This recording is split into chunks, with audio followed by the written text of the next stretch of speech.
My brother got married last weekend and Instagram told me before he did. One swipe and there he was under fairy lights kissing the woman who once called my job cute. No invite. No warning. Just a wedding I wasn't meant to know about. When I called, she answered not him and said it calmly like she'd practiced, "My husband doesn't want you there." You're pathetic. What she didn't mention was the honeymoon I paid for, the loft they celebrated in that I owned, or the passwords she'd quietly changed to erase me. And none of them knew I was the one holding every thread of their perfect little life. Before I go any further, tell me where you're watching from, and hit like and subscribe if you've ever had family cut you out like you didn't matter. This isn't just a story about a wedding I wasn't invited to, it's about everything that led to that moment, and everything that shattered because of it. I was 21 when I learned how fast a life can end, and how quickly another begins one you never asked for. The hospital hallway smelled like antiseptic and cold air. A doctor with tired eyes said, "We did everything we could," and Jake, 12 years old and shaking, collapsed into me like a child falling into a storm. The nurse handed me a clipboard. "Sign here." That's the moment I stopped being a sister. I became whatever he needed next. We walked out into winter darkness, the kind that feels too quiet for grief. Snow landed in Jake's hair as he whispered the same question over and over. What do we do now? I didn't know. I just knew no one else was coming. Back home, our duplex felt smaller than ever. The heater rattled like it was begging for retirement, and the stack of bills on the kitchen table kept growing. I took whatever work paid: fast coat check shifts, late-night diner cleanup, office temp jobs that changed every week. I'd come home at 2 a.m. to find Jake asleep on the couch, his homework open beside him, TV flickering blue across his face. I'd turn it off, cover him with a blanket, and tell myself, we'll survive this. We have to. Most sacrifices don't announce themselves. They slip in quietly. Like the night I got my first real paycheck, $300. I went to buy groceries, but when I walked past the toy aisle, I saw a Lego robotics kit on sale. Jake had wanted to join robotics club for months, but I'd told him we couldn't afford it. I stood there doing the math: 1 week of good meals, or the first real joy he'd had since Mom's funeral. I bought the kit and ate microwave noodles for 8 days. We didn't talk about struggle, we just lived inside it. But slowly Jake found his footing again. High school gave him purpose. He became the kid teachers relied on when the projector broke, the kid who stayed after class to help reboot laptops. He'd come home excited, hands moving fast as he described something he built. "When I'm an engineer," he'd say, "I'll take care of you, Ava. Just wait." I'd smile, pretending not to feel the sting of hope I didn't dare hold. College came next, a good school better than I expected. The day he got his acceptance letter, he burst through the door like he was carrying pure sunlight. I hugged him so tightly he laughed through tears. But beneath that joy was reality: tuition, books, housing. I picked up extra shifts, skipped meals, said no to things I wanted, just so he didn't have to. Still, he called me almost every night that first year. He'd talk about new friends, new classes, new inside jokes. It felt like we'd survived something together. Like the worst was finally behind us. I didn't know then that the years I spent building him up would later be twisted into something else: dependence, interference, control. I had no idea how easily gratitude can sour when someone else whispers a different story into the ear of the person you love. Jake's senior year of college came with a new problem: where he was going to live after graduation. The rental market was brutal, and the places he could afford looked like settings for true crime documentaries. I wanted him somewhere safe, somewhere steady. That's how the loft happened. A small unit in the River Market district, exposed brick tall windows, sunlight pooling across the floor every morning like warm gold. It felt like the kind of place where a future could grow. I met with the realtor, ran the numbers, and signed the mortgage under my name. "It's just until you're settled," I told him. He hugged me and whispered, "I'll pay you back." I swear, I believed him. That Thanksgiving I cooked a small dinner: roasted chicken instead of turkey, cinnamon in the air, the old kitchen feeling warmer than usual. Jake walked in wearing a designer jacket he couldn't possibly afford. "Gift from a girl I'm seeing," he said, cheeks flushed, trying to sound casual. Her name was Brielle. I didn't meet her that night, but even then something tightened in my chest. Not jealousy, just instinct, the way a house creaks before a storm. When I finally met her a few weeks later, she looked me over the way people inspect a receipt for mistakes. "So you're the sister," she said, smiling with her mouth, not her eyes. Something in her tone made the room colder. After that, things shifted, not abruptly, not loudly. Just enough. Jake's texts got shorter. His calls came later. Stories he used to share with me first were now told secondhand, filtered through her. At first I blamed growing up, work stress, new love, all the normal things. But then the comments started. Jake says you worry too much. Jake says you do too much. Jake says he needs space. I would look at him and he'd avoid my eyes like he knew the words weren't truly his, but he didn't want to fight the person feeding them to him. The night he canceled our weekly dinner, I knew something was breaking. I'd spent an hour cooking the table set with 2 plates like always. 20 minutes before he was supposed to arrive, he called. Brielle made reservations. He said, laughing at something in the background, "We'll do next week." But next week never came. Still, I tried to stay hopeful. I'd spent 15 years surviving storms. Surely I could weather one more. Then came the evening he asked me to help review some documents for him. It felt like how things used to be, me helping him, trusting. I printed everything, drove to the loft, and walked up with a small bubble of relief in my chest. But the hallway was loud music, voices, laughter. Warm light spilled from under the door. Before I knocked, a neighbor stepped out carrying cookies. "Going to the engagement party?" she asked. My stomach dropped. Engagement party. She smiled, oblivious. "Yeah, Jake and Brielle. It's adorable." I knocked anyway. The music lowered. Brielle cracked the door open just enough to block the view. "Oh," she said. "Didn't expect you." I brought Jake the documents he asked for. She stepped outside, shutting the door behind her. "Yeah, he's busy." I felt the floor tilt under me. "You had an engagement party. Here." And she asked, shrugging. "Jake doesn't want tension. You've been too involved. Let him breathe." I opened my mouth, but she lifted her phone, recording. "Don't make a scene," she whispered. The folder in my hand suddenly felt heavy. Useless. "You tell him I stopped by," I said quietly, turning away. Inside the elevator, under the harsh flickering light, I saw my reflection. Perfect makeup, composed face, calm exterior. But inside, something finally cleanly cracked. And once it cracked, everything that came next was inevitable. The week after the engagement party felt different, colder, like the weather inside my life had shifted a few degrees. Jake didn't message. He didn't call. Even his silence felt distant, like it belonged to someone else. I told myself to stay patient, but patience has a way of turning into denial when you're trying not to lose the last person you raised. The first real fracture came quietly. A Tuesday night, I texted him, "Dinner chili tonight, mom's recipe." An hour later, he replied, "Busy." No explanation, no sorry, not even a punctuation mark. Jake had never been a one-word person.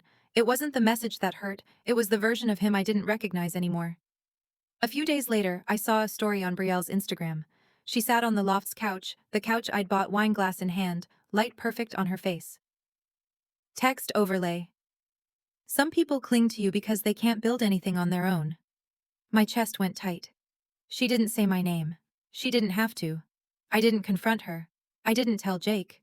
I simply closed the app and let the silence settle around me like dust. Still, the fractures kept spreading. He missed our weekly dinner, then the next, each time with a new excuse: work project, last-minute plans. Brielle wants to try a new restaurant. Each time I heard her voice in the background, laughter cutting sharply through the phone. I tried to brush it off as new relationship energy. But then came the night I stopped by the loft to drop off a package mistakenly delivered to my place. A habit from his college days he never fixed. When Brielle opened the door, she looked at me like I was a problem she thought she'd already solved. "You really shouldn't show up without texting," she said. "I'm just dropping off his mail," I replied. Her smile sharpened. "Jake doesn't need you running errands for him. He's not a kid." Funny, I thought, considering I'd spent years making sure he could grow into the man she claimed to love. Behind her, Jake's silhouette hovered in the hallway. He didn't greet me. He didn't step forward. He didn't invite me in. He just stood there, held in place by her gravity. By the time I got home that night, something inside me had started unraveling. Not all at once, just the first few threads. Then things escalated. A week later, Jake asked if he could stop by to talk. I felt a flicker of hope, maybe an apology, maybe clarity. But when the door opened, Brielle was behind him, arms crossed, expression already loaded. Jake stepped in. She didn't. He inhaled, bracing himself. "Ava, I need boundaries." "Boundaries?" I repeated. "Yeah," Brielle inserted smoothly. "He feels you've been a little too involved." Jake nodded like a man repeating lines someone rehearsed with him. "I appreciate everything you've done. I just need to figure things out on my own." "You mean with her?" I said softly. He looked down. She smirked. And in that moment I realized the fight wasn't between me and her. It was between who he'd been and who she wanted him to be. They left 5 minutes later. The air in my apartment felt thinner after the door clicked shut. That night I tried logging into Spotify: error. Netflix: error. Uber family plan removed. Then an email came in, password changed from new iPhone device. Jake didn't use an iPhone, but Brielle did.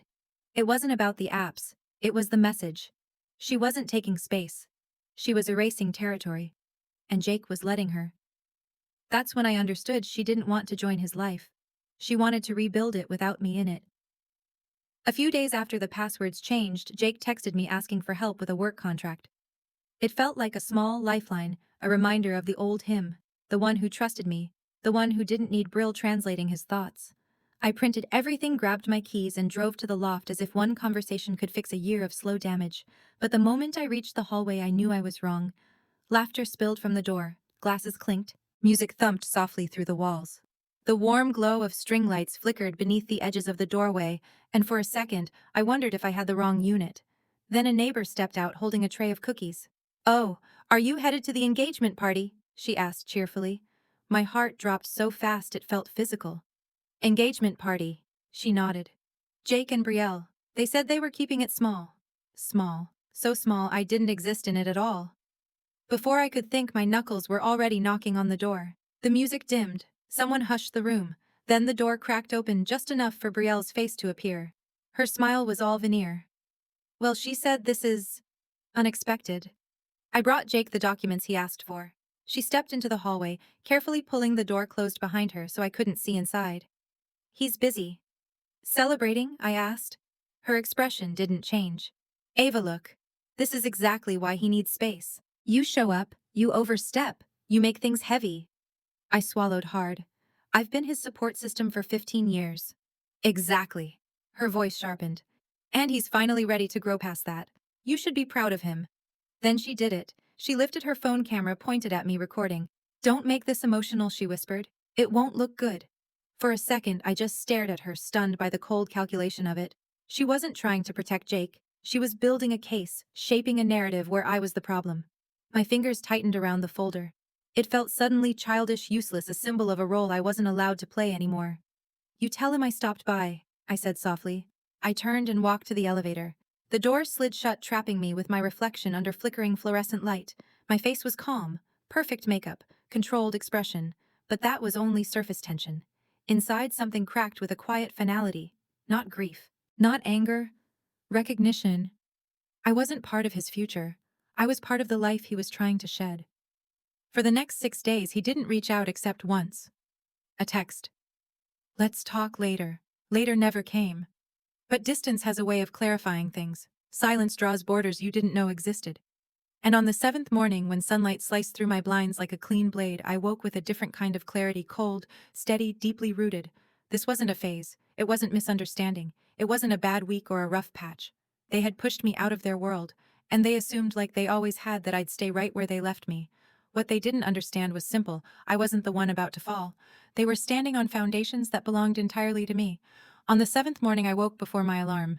The room was pale with early light, the kind that makes everything look colder than it is. For the first time in months, there was no ache in my chest, just a quiet, razor-sharp stillness. The kind of calm you feel right before pulling a trigger. I walked to my desk, opened my laptop, and pulled up the files I'd avoided looking at for weeks. Mortgage, utilities, phone plan, emergency credit line, travel fund. Each document was a thread Jake and Brielle had been living on, confidently, blindly, never checking where it was tied. Every thread ran straight back to me. My cursor hovered for 1 second, then I made the first cut. Airline customer service. "How may I help you?" "I need to cancel a reservation," I said. My voice sounded different, steady in a way I didn't recognize. "Confirmation number 5D9F. 2 premium tickets to Paris. Their honeymoon. Purchased with money I'd saved from years of double shifts and skipped meals." "Reason for cancellation?" the agent asked. "Plans changed." 30 seconds later, the tickets were gone. A refund confirmation lit up my inbox like a small explosion. I leaned back in my chair and exhaled, not relief, not victory, just clarity. Next came the travel fund. I logged in, entered the code, texted to my phone, and watched the balance glow on the screen, $42, $314.12. Money I'd saved a little at a time, imagining Jake standing on cobblestones in Europe, seeing the world he'd dreamed of. I clicked withdraw all. A warning flashed. Penalties, early fees, taxes. I hit confirm. The number vanished. Then I called Reed, the realtor. He answered with his usual upbeat tone. "Ava." "How's everything?" "Fine," I said. "I'm ready to sell the loft." Silence. "Sell it? The River Market loft." "I thought your brother." "I'm selling it." Today. Reed didn't push. I'll list it within the hour. He did. And within 3 hours he emailed again. Multiple offers already, one cash. Above asking. I responded with 2 words. Take it. By noon, the loft, their home, their photo backdrop, their stage was no longer theirs. I moved to utilities next. Electricity terminate. Water terminate. Wi-Fi terminate. Phone plan remove user. Emergency credit card cancel authorization. Each click was a quiet severing, a reversal of 15 years of giving. By late afternoon, their entire safety net was gone. At 3:47 p.m., my phone lit up. Jake. For one breath, I almost answered. I pictured him in the loft, lights off, Wi-Fi down, honeymoon canceled, a stranger calling to schedule showings of the apartment he thought was his. He must have felt the floor drop beneath him. But I let it ring. Voicemail. Another call. Another. A text, Ava, please call me. I blocked him. Not out of cruelty, but because he'd taught me finally that a closed door stays closed for a reason. For the first time in years, the weight I carried wasn't on my shoulders anymore. I had set it down and watched it fall exactly where it belonged. The next morning, the world was still.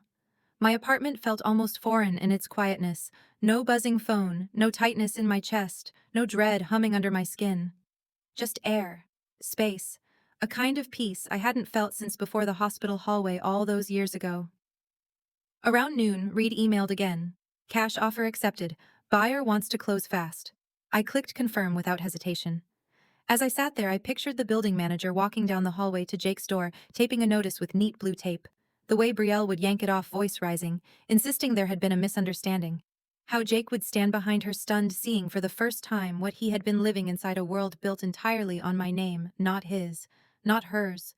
Nothing they stood on was theirs, not the roof, not the lights, not the furniture she bragged about in her vlogs. Even the mattress they slept on had come from a midnight sale I stood in line for. I hadn't taken anything from them, I had simply returned everything to where it belonged. That afternoon, the building manager left a voicemail, his voice tight, slightly shaken. Miss Collins, your brother's wife came into the office demanding answers. We explained everything is in your name. We'll proceed exactly as instructed. I didn't replay it. I didn't need to. I went for a walk instead. The air was brisk, carrying the scent of rain-soaked concrete and distant wood smoke. I let the cold settle into my lungs, clearing away the last traces of guilt I used to mistake for responsibility. For so long, I thought strength meant holding everything together, carrying people, fixing things, staying loyal even when it hurt. But standing there on that quiet street, I finally understood something much simpler. Strength can also look like letting everything fall. They thought cutting me out would break me. They thought silence would bury me. They thought I would stay where they left me. But they never realized the truth. Every thread of their life was tied to me. And once I let go, nothing they built could stand. I didn't destroy them. I freed myself. And for the first time in years, I finally had a life of my own to step into. If you've ever felt like the outsider in your own family, hit subscribe. You're not alone, and stories like ours don't end with one decision or one goodbye. Sometimes the cleanest break is the first real breath you've taken in years. Tell me where you're watching from, and if you've ever had to walk away from someone you loved to save yourself. Someone out there needs to hear your story too. And trust me, this one isn't over.